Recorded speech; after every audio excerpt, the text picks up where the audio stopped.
Okay, well, welcome everyone. Let me get that. Okay, so hello and welcome to episode 5. I'm Lindsay Randall, the host of the speaker series. Digging In is a series of live presentations with scholars from around the country, co-sponsored by the Robert S. Peabody Institute of Archaeology and the Massachusetts Archaeological Society. We are going to begin with a land acknowledgement from the land that the Peabody Institute and its school, Phillips Academy, are on. So Phillips Academy occupies the land of the Pennacook and Patuxet people and the lands of the contemporary Abenaki, Massachusetts, Wampanoag, Wabanaki, Pokanoket, and Nipmuc nations. We honor all Indigenous people who are here now, have been here for time immemorial, and will be here in the future. We acknowledge Indigenous genocide and the continued oppression of Native peoples, voices, cultures, and spiritualities. We understand how education has been used by settler institutions in the attempted erasure of Indigenous peoples, and we commit to interrogating the histories of and our complicity in colonization, centering Native voices and communities, and dismantling the ongoing legacies of settler colonialism at Phillips Academy and beyond. So join us every other Wednesday at 1:30 p.m. Eastern Standard Time through December for our presentations. For a schedule of dates and presenters, please visit us at peabody.andover.edu and at the Massachusetts Archaeological Society's Facebook page. And if you are enjoying our programming, consider expanding your impact by becoming a member of the Massachusetts Archaeological Society. We are able to bring you outstanding programming through the support of viewers like you. And today we are very excited to welcome Jack Gary. Jack Gary is the Director of Archaeology for Colonial Williamsburg Foundation, a position he has held since 2018. And he leads a team of archaeologists, specialized consultants, and scholars to reveal the hidden stories of Williamsburg's past. He is the former Director of Archaeology and Landscape for Thomas Jefferson's Poplar Forest, where he directed the restoration of the ornamental landscape surrounding Jefferson's Villa Retreat. And Jack is the author of and co-author of over 40 publications, technical reports, and conference papers. And he is the co-editor of the 2012 book, Jefferson's Poplar Forest, Unearthing of Virginia Plantation. And he has conducted research in Virginia, New York, and Massachusetts with specific research interests in plantation and ornamental landscapes. And he has the unfortunate thing of having known me since 2004 when we were at grad school together. So during and at the conclusion of the talk, viewers are able to submit questions directly to me via the Q&A function or the chat function at the bottom of your Zoom screen. And then we'll give our speaker time to answer as many questions as they can with the understanding that we might not get to all of them. So welcome, Jack, and thank you for joining us today. Thank you, Lindsay. I appreciate it. And I can't believe 2004. Yeah. Well, thank you. We're old. Yeah, thank you for reminding me of that. But thank you so much for inviting me to do this. We've got a great project to talk about.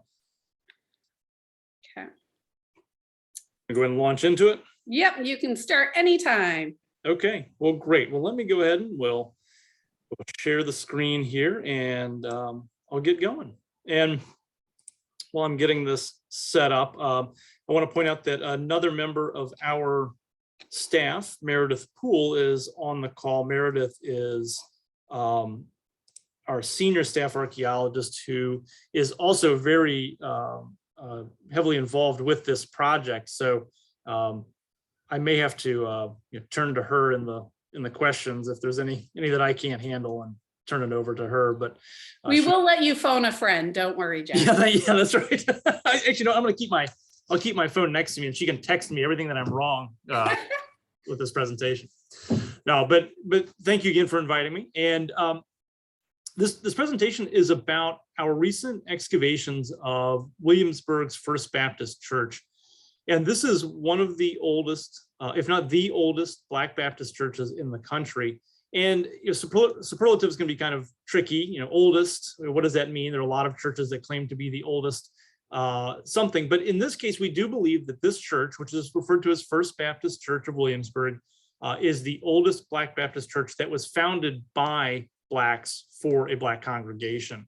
And this church continues to worship today here in Williamsburg. They We'll get into their history here in a minute, but they are also very heavily involved in this project. This is a community engaged project. By that, we have turned to them pretty much every step of the way with this project to solicit their advice, to ask what questions do they want answered, and to have their input incorporated in everything we do throughout this project. So I think you'll see that as we go throughout. So first off, I want to kind of ground things just a little bit. I realize that I'm talking with the, many of you are in Massachusetts. And so I guess I better show where the heck are we in space. We're just a short 12 to 14-hour drive down some of America's worst road through the major metropolises to the peninsula in Virginia here. So Williamsburg is located just east of Richmond and just west of Norfolk here in Tidewater, Virginia. So there you go. That's where we're at, if in case anybody was wondering where Williamsburg, Virginia is located. Now, the history of this church, let me kind of provide you the background, historical information about this church, and then we'll look at what the archaeological evidence is revealing about the property on which they established their first permanent church building. They trace their origins to 1776, when a free Black named Moses began to preach the Baptist faith to enslaved and free Blacks in the Williamsburg area. And by the 1790s, a congregation had formed of, again, free and enslaved Blacks who were meeting most likely, not most likely, we're almost certain in secret on outlying plantations in the area. And by this time, by the 1790s, they were being led by an enslaved man named Gowan Pamphlet. And I have a picture there of James Ingram. He is the man who portrays Gowan Pamphlet for Colonial Williamsburg. So this is a story that we interpret to our guests, and they can interact with the Reverend Gowan Pamphlet here in Williamsburg. Gowan really started to formalize this congregation. And by that, I mean, he brought to a larger association of white Baptist churches called the Dover Association his own church. And he pled the case that this church of enslaved and free Blacks should be accepted into the larger Dover Association. And in 1792, they agreed to accept this Black congregation into the larger association. He was still an enslaved man at this time. And I'm also showing you his manumission papers. So the very next year, after acceptance into the Dover Association, Gowan was provided his freedom. Now, whether it was because of his leadership of the church, we're unsure, but he then became a free man and continued to lead this church, and it began to grow in size. And they're worshiping at this time on outlying plantations in brush arbors. And I'm going to show a map here. It probably doesn't mean much to you all, but to anyone who is familiar with Williamsburg, you might be able to kind of see the outline, the familiar outlines of Williamsburg with the College of William and Mary on one side. You can kind of see a Y there formed by the streets. The College of William and Mary is there, and then Colonial Williamsburg is to the right of all of that. But we believe in the 1790s, maybe even into the early 1800s, the church is worshiping under Gowan's leadership on a piece of property that's called Raccoon Chase, which is located just outside of the city of Williamsburg, below what is now a lake that is associated with the College of William and Mary. And it's located in this deep ravine, kind of some waste space, if you will, and that is where they are congregating. But by the early 1800s, the church moves into the city of Williamsburg proper. And we'll take a look here at the lot on which they eventually established themselves. Now, Williamsburg as a town is laid out in quarter-acre lots, and the red rectangle there is 1 quarter-acre lot located at the intersection of Francis and Nassau Street. And it's just off of the main street of Duke of Gloucester Street. The church, we don't believe ever owns this entire quarter-acre lot, but what they do seems to own at some point is a quarter of a quarter-acre lot. So a very small little sliver of space, which is outlined in green there. And it's possible that they were allowed to congregate and worship on this space because it, much like Raccoon Chase, was waste space. There's a large ravine. You can't see it today because it's all been leveled out. but there's a large ravine that cut up into this property, and it may have not been a very usable space. And so the church may have been allowed to worship here because, again, it wasn't particularly useful. By 1818, the church had established its first actual structure. Now, they may have established it a little bit earlier. We don't know the exact date, but by 1818, in the documentary record, a tax document refers to the Baptist meeting house being on this piece of property, on the little green box there. We know by that point there is a structure that is openly recognized as the Baptist meeting house. And you may say, well, how is that the White Baptist Church? And the answer is no, it's not, because the White Baptist Church had not even been formed yet. So this has to have been Gowan Pamphlet's congregation meeting here. So they have a building. We don't know what it looks like. There's almost no record of this structure, but we know there is a physical building in which they are meeting by that time.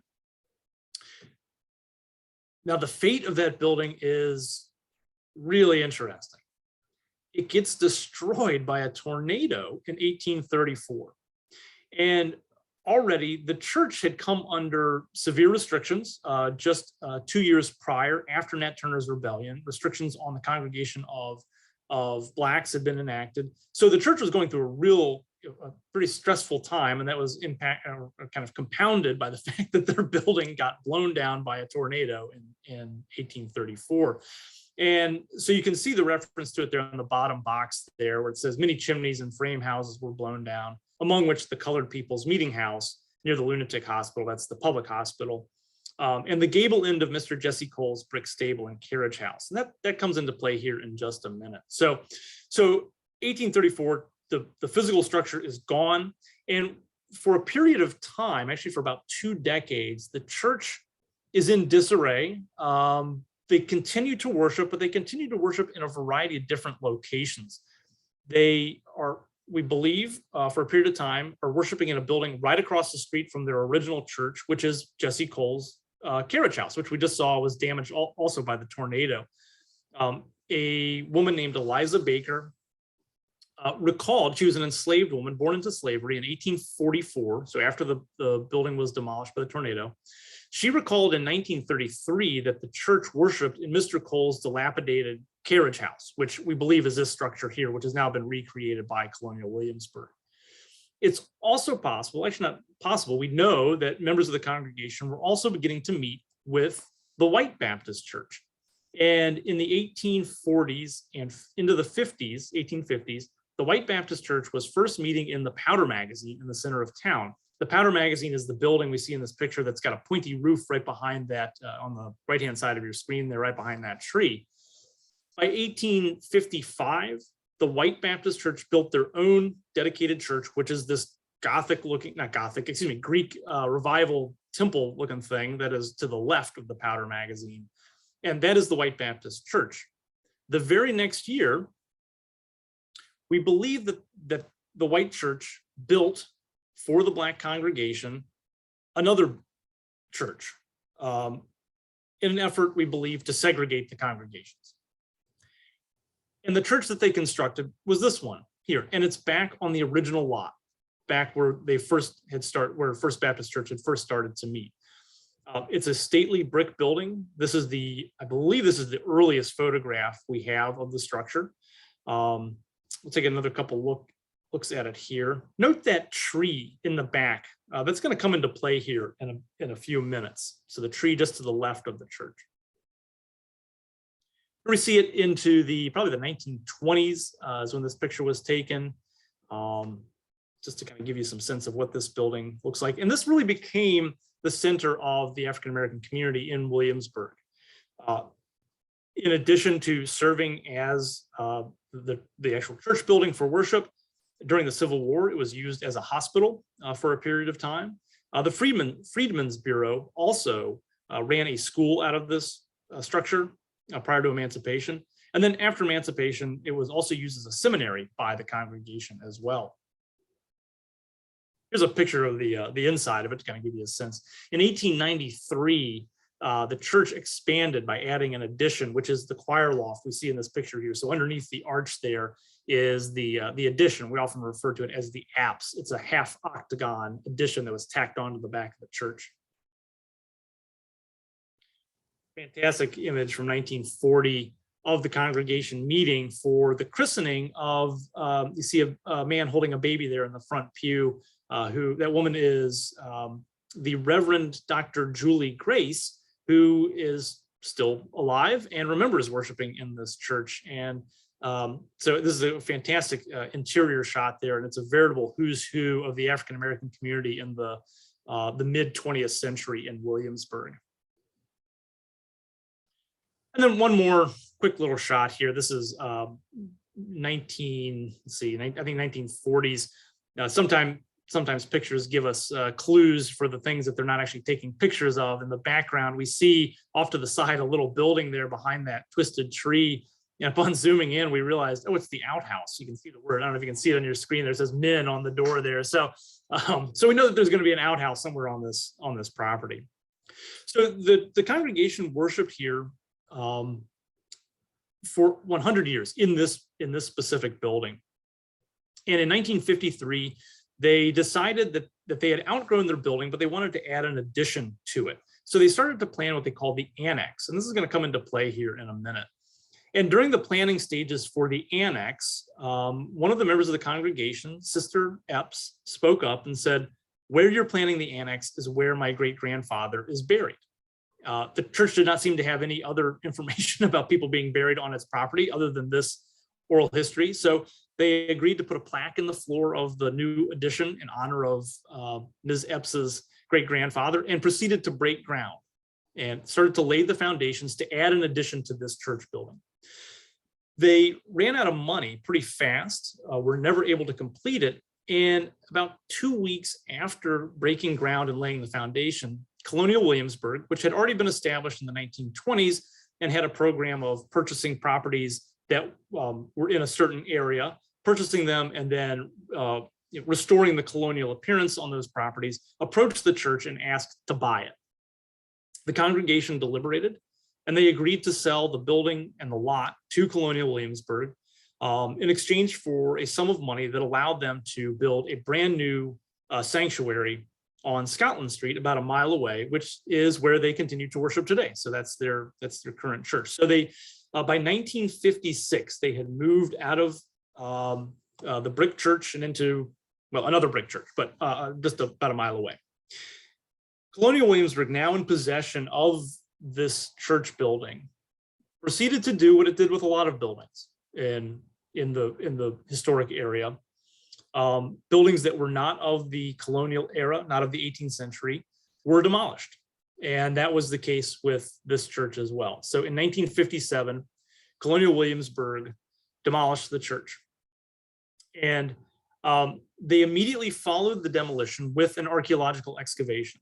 So we're seeing a picture of that excavation taking place. And very different, of course, to what we think of as archaeological excavation today. But this was par for the course in Williamsburg at the time, where we used a technique called cross-trenching. And so trenches, usually diagonally to the orientation of the lot, were dug, looking for brick foundations. And that was really the only thing that was being looked for, were brick foundations of buildings that date to the 18th century that could be reconstructed. And so we see that excavation here.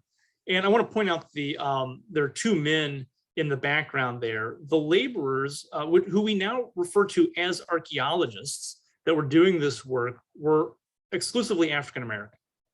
And we've been undertaking a project, Meredith Poole, who's on this call, has been undertaking a project to identify who these individuals are, which is not as easy as you might think, but to identify who they are so that we can put names to them when we see them in photographs. We believe that one of the men in this picture is a man named James Christian. I'm not sure which one he is, but we do believe he is in this picture here. And so these men, these archaeologists, are the ones that were doing this work and identifying these foundations that could then be reconstructed. So in 1957, what was identified was, let's take a look here at some of the things that were identified. Well, first off, they identified the foundation for the second church, the building that we have pictures of, which we refer to as the 1856 church. No surprise that they found that because they had just torn it down literally months before. So, so that was expected. So that is the foundation on the left. The left arrow is pointing to the foundation of the 1856 church, but also found beside and also underneath the 1856 church was an earlier foundation, which we're pointing to with the arrow on the right. It's a slight, very small brick foundation. And I think another picture. It's kind of hard to see what's going on here, but the architectural draftsmen are measuring and drawing that little foundation that was found underneath the 1856 church. And at the time, I don't believe the question, we've never seen any evidence anyway, that the question was being asked of, is this the church's first sanctuary, the first building in which they worshiped? Because that was really not a story that Colonial Williamsburg was telling at the time. The story of a Black Baptist church was not a story that was being told in 1950s Colonial Williamsburg. So I'm not sure if they were even looking for that or even understanding that they may have found the first building, the one that had been demolished by the tornado. But based on the size of the building, it was very small, 16 feet by 20 feet. And it did not seem to be something that the architects of Colonial Williamsburg at the time were very interested in recreating or really understanding much more about, to the point of they really never figured out how old that foundation was, whether it was associated with the church when it first started to meet on the property in the early 19th century. So they documented everything, actually very well, very accurately. They documented everything, which gave us a picture of what's going on there. And so what you're looking at here is a map based on what they found in 1957. All the blue hatched lines are the foundations for the 1856 church. And then the red lines are the earlier foundations for the little building that they found, which they also found what appeared to be steps into it and a brick paving outside of it. We're going to see all this here in more detail in just a minute. After documenting everything, they filled in the site and turned it into a parking lot. So they paved over the remains of one of the oldest Black Baptist churches in the country. So this is what it looked like in June of 2020. And we at Colonial Williamsburg had come together earlier in 2020, just as the pandemic hit, just as the racial reckoning and social unrest that we were all dealing with were coming to a head. And we met with the church, we met with the congregation, and we asked, what do you want to know about this? We realized that this is a story that had to be told in Williamsburg, and it had to be told to our guests, but it had to be done in collaboration with the community, with the congregation itself. So we immediately turned to them and asked, what's the story that you want us to tell? What do you want us to understand about this site? And they really came back with two primary questions. And by the way, what I'm showing here is the outline within the parking lot of where the 1856 church was located, which is the red rectangle. And then the black square there is the earlier foundation that was found. So the congregation came back and said, we would love to know what that first building looked like. Could it be recreated? Could you, as Colonial Williamsburg, who are able to recreate just about anything, could you do that with this church and use it as a space where we can interpret our history? And then another question was, is there anybody buried there? This is a church. We've got that 1953 reference to Sister Epsa's great-grandfather. Is he still there? Are there other people buried there? So with this and their guidance in hand, the first thing we did is we conducted ground penetrating radar, because we wanted to see, we weren't sure if the parking lot could have completely destroyed, when they put the parking lot in, did they destroy all evidence of these structures? We didn't know. So in collaboration with our colleagues at the Jamestown Rediscovery Foundation, who have great expertise with the ground penetrating radar, we invited them out. And so we scanned this parking lot, and the results were really pretty good. And so, I know this looks like static on a TV screen here, but even a non-archaeologist can start to pick out some patterns with the black lines that might make sense. So what we were able to see right away was the outline of the 1856 church. The rectangle right in the middle there is the cellar for the 1856 church. So we knew right away that that foundation was still there. That other foundation, which we were really interested in, is underneath it. So we knew we had a really good chance of being able to find new information about this site. I've also got a circle on the left-hand side of the screen there. We didn't know what that was at the time, but we'll see that here in a minute. We figured out what that was. So with this, we knew that doing an excavation would get new information about this site. And prior to beginning our excavation, we did something that I have never done as an archaeologist, but I now want to do for every site that I work on. We held a prayer vigil. And this wasn't just a couple of people holding candles at the site. This was the full congregation. This was a choir. This was the Williamsburg Symphony Orchestra came together for this. And we held this vigil on the site, specifically praying for the success of the archaeology. And what a moving event that was to be a part of. And I gotta say, the pressure was also there too. We better find something now that we've done all of this. Well, all the news is good, as you will see here in just a minute. So having conducted this prayer vigil and also having convened members of the community, everything being done online, which was a real bummer, but that's just the way things were and still are, as we see here today.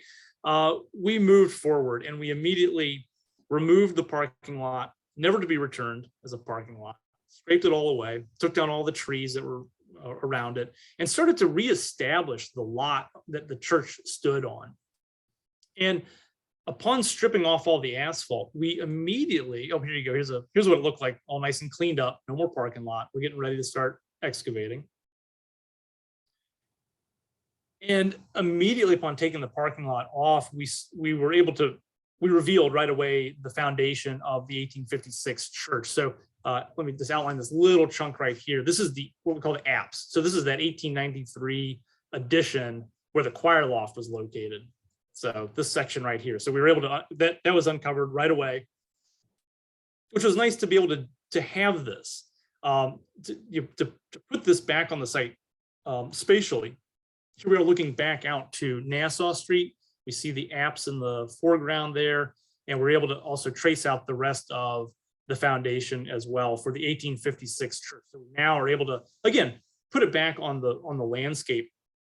One thing I want to point out is that there are members of the modern congregation and of the community who are alive that worship inside this church, inside the 1856 church. And so we were able to bring them to the site and tell them, you're standing at the altar, you're standing at the second pew from the altar. And to be able to give that sense of place back to them was very powerful, and it was very rewarding for us. And I was glad that we were able to do that. But the question, we saw the two big questions that we needed to answer from the congregation. Can you locate the first church and get enough information to be able to recreate it? And two, are there any burials on the property? So we hard targeted the areas that were exposed in 1957 to go look at those early small foundations again. And so we see 1957 on the left and 2020 on the right. We see the big wide foundation is for the 1856 church, the second church, and then there's a little tiny foundation right next to it. And if you see the iron pipe sticking up out of the ground in 1957, that's the same iron pipe that's sticking up out of the bottom of the excavation unit here as well. So, it's nice to be able to match those historic photographs with the excavation. Okay, so knowing that the foundations are there, we needed to get the answer of what does it date to? What does the earlier foundation underneath the 1856 church, what does it date to? And here is our expanded excavation as of just a couple of weeks ago. And I'm gonna kind of highlight the different things that we're looking at here. Okay, there's a lot of foundations going on here, but the red is the foundation of the 1856 church. The white is the remains of the earlier building that we were trying to find the date for. Is this the first church building that was blown down by the tornado in 1834? We zoom into a section of that little foundation. Let me highlight some stuff here for you. We don't have a whole lot to work with. A lot of it was destroyed by the construction of the second church, but there are still remains of it. And one of the things that we found next to this little tiny foundation was a brick paving that appeared to lead up to the step into the building. And so I've that kind of irregular shape there is a brick paving. I've got a better picture of it. Here we go. There's a nice picture of it right there. This brick paving, it's made up of cast off bricks, which include coping bricks, those half round bricks that you see in there, which are used primarily in Colonial Williamsburg or in Williamsburg in general for walls. So these are cast off things that are being repurposed and used as a paving here to lead up to the building. Okay, so how do we get the date on when this building stood? There was not really a builder's trench associated with the foundation. It was so small that it didn't really have one that we could really investigate. But we felt confident that this brick paving was associated with the first church or the first building. Right? We didn't know yet that it was the first church building, but we suspected that it might be. So we took up a small section of this brick paving to get artifacts from underneath it to see what they dated to. And this is brand new information. We've not revealed this yet. Matter of fact, it won't be revealed until a press release comes out tomorrow morning. So everybody on this call, you are embargoed. That's my new favorite word. You are embargoed. You cannot talk about this yet, but you're getting it first here. And so when we took up that paving, and I'm building up the suspense here intentionally, what did we find? Well, let's review first some of the dates that we've already gone over. The first documented year that we know the church is meeting on this piece of property is 1818. Okay, we know for certain that they've got a building referred to as the Baptist Meeting House in 1818. So what did we find underneath the brick? Well, we found a coin, believe it or not, with the year 1817. I mean, if you ask an archaeologist, what's the best artifact for providing a date? We usually say, well, coins, because they have dates on them. And lo and behold, we had a coin underneath this paving, which was just, and the date is it's just perfect. So because it's underneath, we know that the paving has to have come after 1817. And what you're also seeing there are straight pins and a furniture tack. Tons and tons of straight pins were found underneath this brick paving. And what we believe, well, one possible reason that there are so many straight pins under this paving, let me go back. This paving is right next to what we believe is the step into this building. And if that's a step, then there is a door there. What we may be seeing, and I got to give Meredith credit for this. This is her idea, and I think this is sound, and it's fascinating to think about. But that the reason that there's so many straight pins in here is that this is material that's getting swept out of the building. And so, what is the archaeological signature of a church?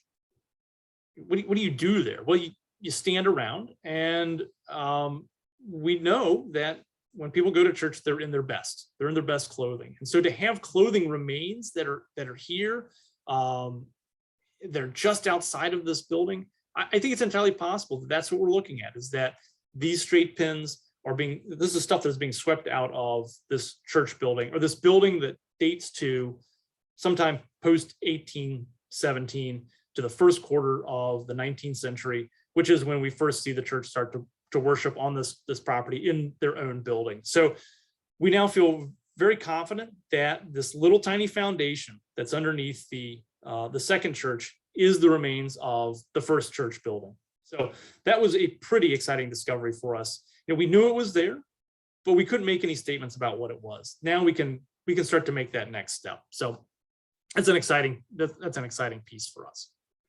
Okay, remember, everybody's embargoed, can't talk about it, right? we'll hunt you down. Okay, so let me turn now to the second question that we were tasked with answering about this site, and that was, are there any burials there? Okay, so we've zoomed out here. We're taking a look at the footprint of the 1856 church. The red line there is demarcating the church's legal boundaries, or the lot boundaries, and so everything to the north of that is owned by the church. And you see our excavation plastic there. And we focused first on the area just west of the 1856 church, that big black square right there. That's where we first started to focus. And the reason we focused on that area is that during the initial removal of the parking lot, we found a concrete foundation, and we see it running vertically through our excavation unit here, a concrete foundation for something that was never completed. Well, that's the footing, that's the foundation for the 1953 annex that the church never finished, but which, based on the history, is also this is the addition that was being put on the church, where Sister Epp said, my great grandfather is buried there. So we knew we were in a good spot to take a look to see if there were any burials. And okay, let's walk through this a little bit. The big dark kind of hole that's on the left-hand side there, that is what showed up on the ground penetrating radar as that I circled as that big dark blob. It is actually the stump or the tree hole left behind by that big tree that we saw in the photographs. And the tree had been removed and then filled in with coal clinker and glass and iron and just a bunch of junk. So that is the tree that we see in that photograph. But we're also seeing two grave shafts in this picture. They're pretty subtle. We've got the end of one, and then we have one that's almost complete there. With that tree hole is right at the head of it, and so we wonder if it's possible the tree was actually planted there as a marker for this burial. So knowing that we confirmed that there were grave shafts here, we then expanded our excavation because we wanted to know how many. We wanted to delineate the boundaries of this. This just kind of gives you a sense of where they are. They're the mustard colored things there, just west of the church. So we expanded our excavation, and we're seeing the concrete foundation for the annex, the addition that's running vertically in there. And those diagonal strips that you see, those are the 1957 excavation trenches that are still there. And we refer to those as Jimmy Knight trenches. Jimmy Knight was the architectural foreman who instituted this practice. So whenever we find them, we call them Jimmy Knight trenches. So if I use that term, that's what I'm talking about. So we see the 1957 trenches, that kind of reddish stuff. Here we go. Let's highlight these things. That kind of reddish stuff in the middle there is the filled in tree hole, and then the two graves that we had found initially. So as we got deeper in this area, we realized that we had not two, but many graves. And I don't know if you can pick them out in this image. Some of them are easier to see than others. And I'll highlight those. And I've got some that are outside our excavation that we've expanded since this picture was taken. And so we've now confirmed that there are, at minimum, and we're pretty sure there's more than this, but we have identified, let's put it that way, we have identified 25 burials so far with this church. One of the really exciting discoveries just last week is we found a burial inside the 1856 church that is actually cut by the foundation of the 1856 church, implying that it is earlier than 1856 and is most likely associated with the first church building. So all of these could be associated with the first church building. It's just that we started to look on the outside the second church first. So we have numerous burials on this property. So we need to continue to delineate them and figure out how many we have before we make any decisions about what we do next. But that's the next logical question. And it's the question that the community is already asking is, what can you do with these burials? We're in a great position in that nothing is threatening these burials other than us. There is no construction that is planned for this. We can preserve them in place. We can study them if we want to, but if we do, we want to make sure that we have the right questions. We're asking the right questions. And we want to make sure those questions are coming from the community. And the questions that we are hearing from them already that they would like to have answered is, who are they? Who are these people? And am I related to any of these people that are buried there? And so we're working through that process right now to have these conversations about how can that be answered? Can that be answered? And what information do we need to be able to answer those questions before we excavate any human remains? We don't want to do it without having a good solid set of questions. So that brings us up to speed on the two primary questions about the building and about the burials. I just want to highlight two fun discoveries. You know, I have not talked too much about artifacts with this project. It's kind of been focused solely on the features in the ground, but I mean, there are some fantastic materials that are coming out, including on the left-hand side, there's stained glass, which you might be thinking, well, duh, it's a church. But what's interesting is that there is no recollection by the church members or in the records that we've seen so far. Well, no, I take it back. I think there is one reference to stained glass, but the church itself did not recall ever having stained glass in this church building. So obviously at some point it did, and we're getting the remains of the stained glass. And then another artifact that I have pointed out here is a glass ink bottle. And ink bottles are very common in Williamsburg in the 19th century example of one. Very common. And so what is special about this one? Well, it takes us kind of thinking about the context of this ink bottle, being with a church, and starting to ask the question of what was it doing there? What was the ink doing? This bottle was holding the ink that was recording the births, the deaths, the marriages, the baptisms of this congregation. This was a place of learning and education even prior to emancipation. And so it reminds us that this is a place of education for African Americans. And so, yes, we can't tie down exactly what this ink bottle was doing or what that ink actually did, but it reminds us of the stories that we need to be telling about this property and to be able to make those connections. So I always like to point that one out. I've found it very powerful. And then let me finish with just a couple of examples of engagement with the community that we've done. We hold open houses at the site regularly. The members of the descendant community can come by anytime they want, and they do. I mean, they are there all the time, and it is fantastic. We also have these public open houses where we bring everybody together, show off the latest findings.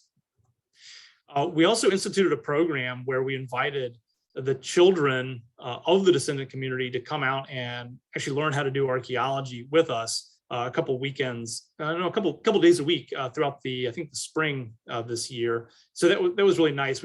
Hopefully we can capture a couple of young archaeologists out of this group. And then I'll close with a program that we did on Juneteenth. It actually ran from Juneteenth through July 4th. We developed a light program, if you will, to commemorate the site at night. So we lit up the foundations of the 1856 church every night from Juneteenth through July 4th, and then ran a soundtrack that the church put together themselves of gospel, of songs that are important to them and their congregation, to spoken word, to their pastor, to a sermon that he gave. And so that was played while this was lit up at night.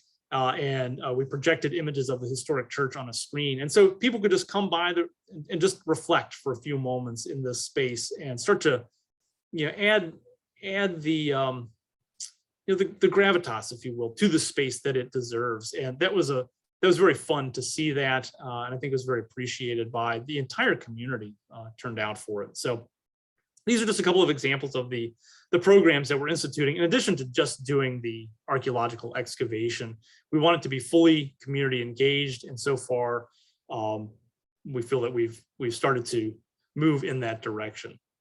So with that, I will remind everybody that they are embargoed and I will stop sharing my screen, and I'd be happy to take Any questions?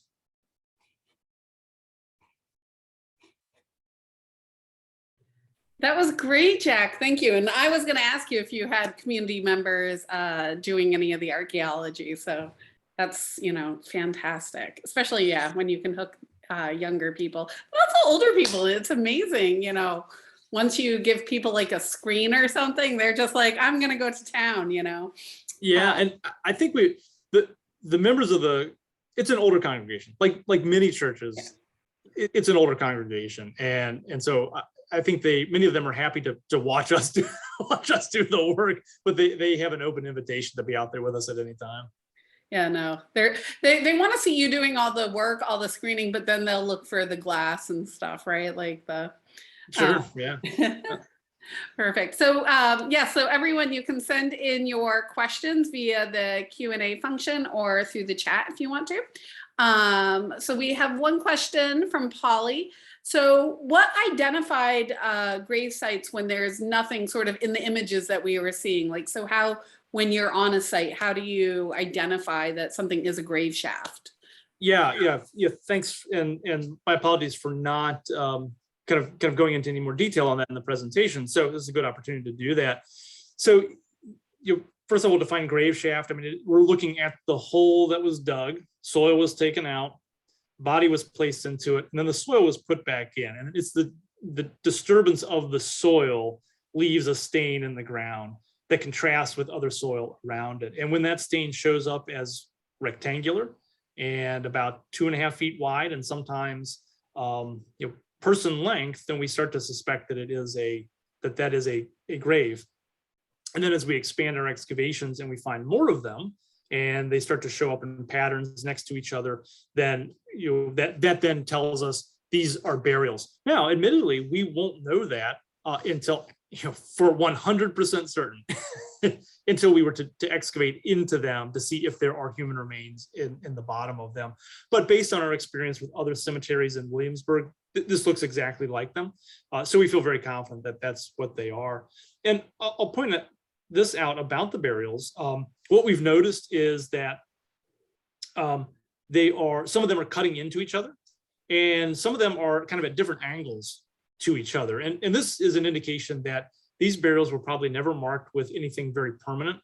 And so you gotta be kidding me. So they kind of got forgotten about. Give me 1 second to get rid of this other phone call. My goodness. I'm sorry. My landlord just tried to call me, so I totally get it. No, it'll go away here in a second. I apologize. So what it indicates to us is that these burials had never been marked for very permanently and had been forgotten about. And so when people go to put somebody else in the cemetery, they may forget exactly where other people are, and so they clip the graves and dig into them. And that's what we're seeing. Okay. Thank you. So we have another question. What are the future plans for the site? So we are going to expand the excavation actually everywhere. So we still have to answer the question of how many burials and their full boundary, because we want to be able to commemorate that space. We want to be able to do analysis on those remains if the community wants us to do that. In order to do that, we need to know how many people are there, so that we can ask the right questions. So in order to get to that stage, we need to expand the excavation even more, because right now we've got burials all the way to the edges of everything we've excavated. So there's more there, but we need to find out how many more. And then the other thing we need to do is to get more information about that early building. So the little building, the first church building, we want to see if we can understand if there were any other structures associated with it. Are there fences around it? What was the landscape like around it? Based on the distribution of artifacts and maybe more distribution of these straight pins, could it show us where people are standing, or areas that are being used in certain ways? So we got to dig more in that regard. But the end goal is to, particularly with the building, is to actually recreate it. So once we have enough information about it to rebuild it, put it back on the landscape, and then use it as an interpretive area where the church's history gets interpreted. Gowan pamphlet, for instance, our interpreter, James Ingram. He will be stationed there. He will be giving sermons in that space, which will be open to our guests to see. So those are that's kind of where we're headed right now. Okay. This is sort of a two-parter then that's sort of related to that. Is before you recreate the structure in the landscape, is there anything from your work or from working with the descendant community that is already being worked into what is going on at Colonial Williamsburg with like the reenactments and stuff like that?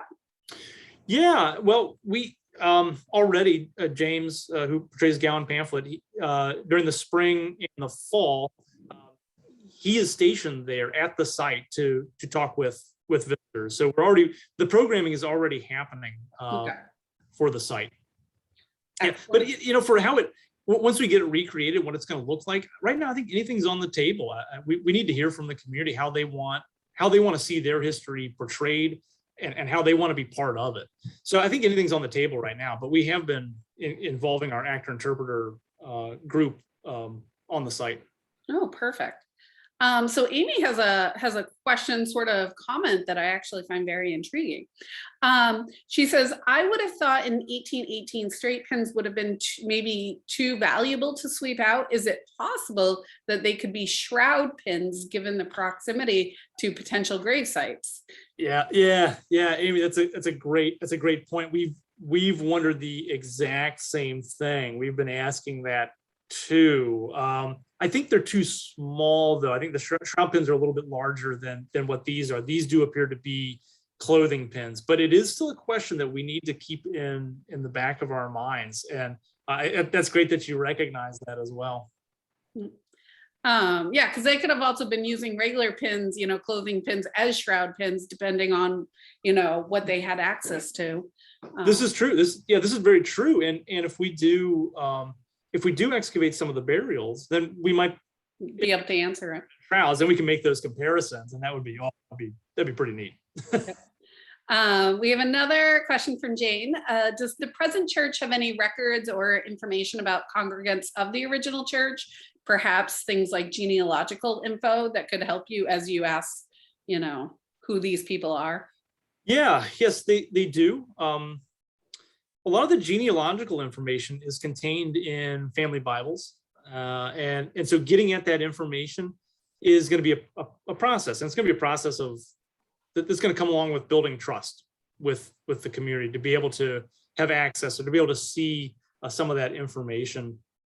And I really didn't hit on it, but I think you can probably figure out that, an organization that demolished their church building and has really and not just the church, there are other aspects of Colonial Williamsburg and how it has operated and how it has developed, which has really marginalized the African-American community in the area. And so that trust is not there and hasn't been there, but it's starting to get rebuilt. And this project has been a nice avenue for doing that. So getting at some of that information, I think will take some trust building. The church has minutes as well. Some of those minutes are publicly accessible and we've looked through them, and it is a fascinating snapshot of the history of the church and how the church operated. And what I mean by that is a lot of these minutes refer to the bad things that the members of the congregation were doing. So the church really acted as kind of its own body, its own judicial body. And I think so. If a member of the church was intoxicated, they would get brought before the church and usually kicked out. And then the next time they'd get allowed back in. But it was a way of policing themselves, and I think that's probably because you'd much rather be policing yourself than allowing the white jurisdiction to be policing you. And so I think the minutes that we see at the church are really reflective of the congregation trying to take care of itself. Mm-hmm. Excellent. Well, those were the questions that we had for you, Jack. So thank you for talking with us today, and thank you to our viewers for joining us. And we look forward to seeing everyone at our next lecture, which will be on Wednesday, October 22nd. And we are going to be joined by Dr. Laura Stout, who will be speaking about disability and ableism in archaeology. And again, we rely on supporters of viewers like you, so consider supporting our outreach by becoming a member of the Massachusetts Archaeological Society. So again, thank you, Jack. Thank you, everyone. We are embargoed, but kind of enjoy your 24 hours of knowing something no one else does quite yet, and everything. Well, thank you. Yeah, thank you. I really appreciate this invitation and the opportunity to talk with everybody. Everybody is welcome to come down, check us out, and I have to admit, I've never been to Colonial Williamsburg, which is you know, a big whoops. That's okay. That's okay. Yeah, cut down. It's never too late. And not only thank you again to Jack, but also to Meredith Poole for all your excellent information and, you know, ensuring that Jack can come talk to us today and sound like an expert. Always lovely. That's right. So, okay, so everyone is coming in in the chat saying thank you, wonderful presentation and everything. So we'll see everyone in 2 weeks. Great. Thanks. Bye, everybody.